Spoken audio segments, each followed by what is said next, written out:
What do you see when you interact with people throughout their day and how they feel about their lives? Well, I think a lot of it started when I was a suicide prevention specialist. And I think part of it is because in our last interview, I'd mentioned that I dropped out of medical school twice. And my first mentor, I didn't even know what a mentor was the dean of students. And he saw something in me that I never saw. He saw goodness. I don't know that he saw any skills because I was broken. He saw a future for me that I didn't see. He said, you have no idea how much the world needs what you have. And you're not going to know it until you're 35. But you have to make it till you're 35. So he saw something in me that I didn't have to perform to be worthy of.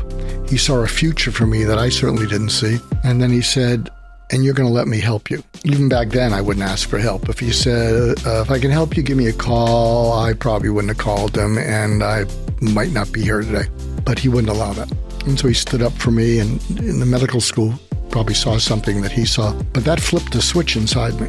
And here's my approach to suicide prevention. And it's interesting because researchers in suicide prevention and depression would send me their kids, and I'd say, do you have any interest in what I do or how I do it? They'd say, no. Well, why are you sending me your kids? You could just send them over to your university. And they said, well, we don't have your track record.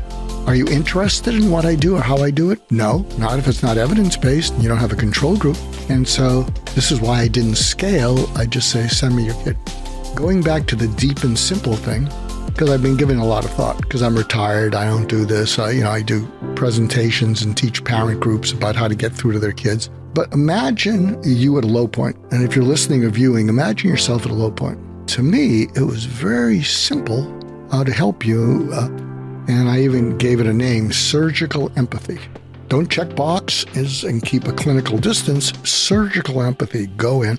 And to me, it was two simple things. They've got a world of hurt inside them in which suicide makes sense. So they got a world of hurt going on and they just can't take it anymore. So find a way to lessen that hurt. And also going back to the Michelangelo thing, I know that somewhere inside them, they have hope. They can't see it, they can't feel it, but I know they have hope. So if there's a way to lessen their hurt so that it's livable and help them find the hope so they can feel it. If you feel hope, you got a future.